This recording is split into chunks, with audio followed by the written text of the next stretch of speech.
Hello.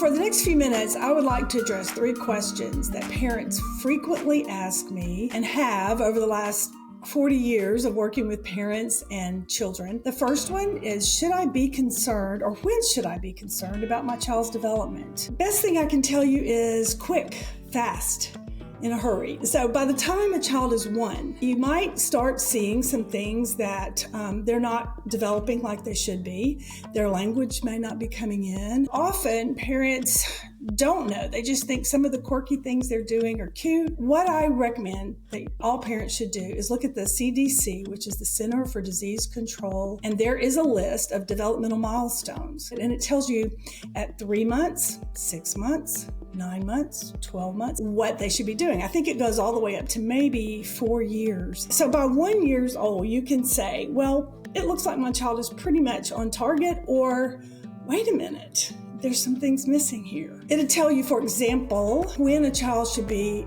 making gestures like once more or bye-bye. Also, there's something called joint attention. It's a really big red flag. If a child is not giving joint attention, so if I say to a child, look, a deer, and they don't look, and they just don't pay a bit of attention to you. Play skills is another one. So children that just hold toys in their hands and walk around with them, which, I mean, all kids do that, but that's all they're doing. They should be able to take a truck and say, bun, bun, bun, and roll it around. So anyway, I won't go through all the red flags. There are a string of them, but the CDC website helps. Second question. Okay, so I do see some signs. Like, what do I do? I recommend getting a notebook and start really methodically documenting and observing. Just like the example I said of, look, there's a deer. And so you might say, oh, my child didn't even look. Or when I call my child's name, they don't come. One of the things I hear a lot is, he just seems like he's in his own little world.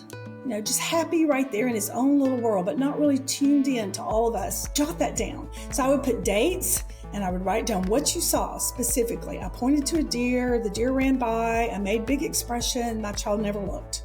Okay, so write that down. So now you've got this 2 or 3 weeks of documentation. Now go to a pediatrician. Because if you just go and say, I think my child has autism, what do I do? They're going to say, no, he's a boy. He's just immature and his boys develop later. Or, you're just being oversensitive. You're just a first parent, a little paranoid. And those things could be true. Some of them may be true, but why guess with your child? Don't just let it be guesswork. Be very intelligent about it and very specific. And then your pediatrician will do one of 2 things: blow you off and say, I think it's no problem. Or, yeah, I see some of these things. Yeah, let's do an early intervention evaluation. That is where they send out an early interventionist, which the state pays for all the way up until they get into school age. And they just come into your home, or you can go to the clinic, and it's really an interview, or you fill out some checklists, kind of get a history on your child, the things they're doing, the things they're not doing, and then they watch.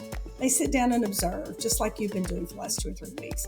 And then they may see some things. Now, if your pediatrician says, I don't think there's a problem, but your intuition says, I think there is, it may be a slight problem, but I think there is something, go get a second opinion. It's not that big of a deal. Question number 3, and this is the one I get the most with homeschooling families, and I understand it because I basically did the same thing as a homeschooler. Okay, so we do see signs and symptoms, but do I really need to have a formal evaluation of my child? Is that necessary? We think she's got a little autism, we're just going to deal with it. I don't want to label my child. I understand that.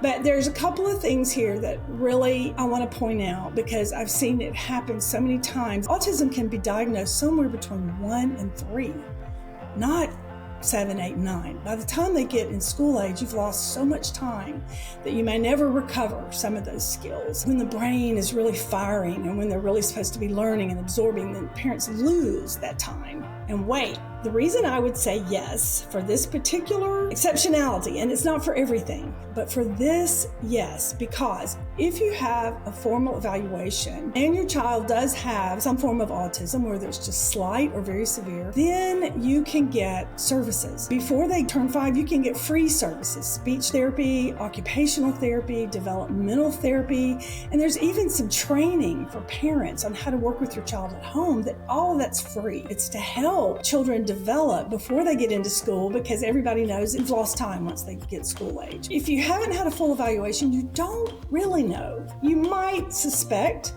but you don't know. There are things that you need to rule out. We do a full evaluation. Now I know my child is not intellectually disabled. We know that he's not defiant, just being defiant.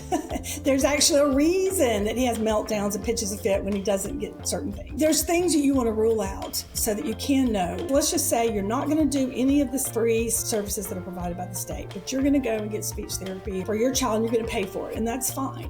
A place like Hope Bridge, they have those all over the nation and you can pay for services. They require a diagnosis, a formal diagnosis. They're only serving kids with autism. The numbers of kids with autism has just skyrocketed in the last 10 years. And so because of that, any place that diagnoses, there's a long waiting list. Well, that's your 3 questions. So last tips, please educate yourself, learn about it. And the more you know about autism, the more you can sort of rationalize, yeah, my child does a couple of strange things, but I don't think this is autism. Or I'm very concerned. I'm starting to get concerned. Another great resource, in fact, my favorite, is Dr. Laura Mize, who is a speech-language pathologist. She teaches graduate school, trains speech therapists. She has a whole string of videos for free, YouTube, Early Signs of Autism. You can click on that video and watch it, and she explains very specific details what to look for. She has an autism series, and she also has a language Teach Me to Talk series. She's very helpful, and you can watch the videos and say, wow, everything she just described, I can see that in my child, or no, I think we're fine. The second thing is educate your child. It takes time to get all these evaluations and all these services, and months go by. Educate yourself and then teach your child. Dr. Laura Mize will tell you specifically how to teach them using games, songs, nursery rhymes. And then the third thing is seek help. Don't be out there by yourself. Seek help, get help, reach out, do your research. And I say these things sort of emphatically because I've seen so many well-meaning, loving parents just put it off and put it off and put it off and hope things are going to change, hope they're going to mature, hope they're going to develop, and then they've lost all this time. And there are actually so many things now to help children that have symptoms and signs of autism to reverse some of those behaviors. So I've enjoyed sharing all this information with you. I hope that you'll go and check out these websites. So there's the CDC website, there's Dr. Laura Mize, and the last one was Autism Magazine. And you can download PDF documents for free that help you with so many things. How do I take my child out in public? What kind of diets should I put them on? Or what kind of supplements would help? All these things from Autism Magazine. I hope this is helpful.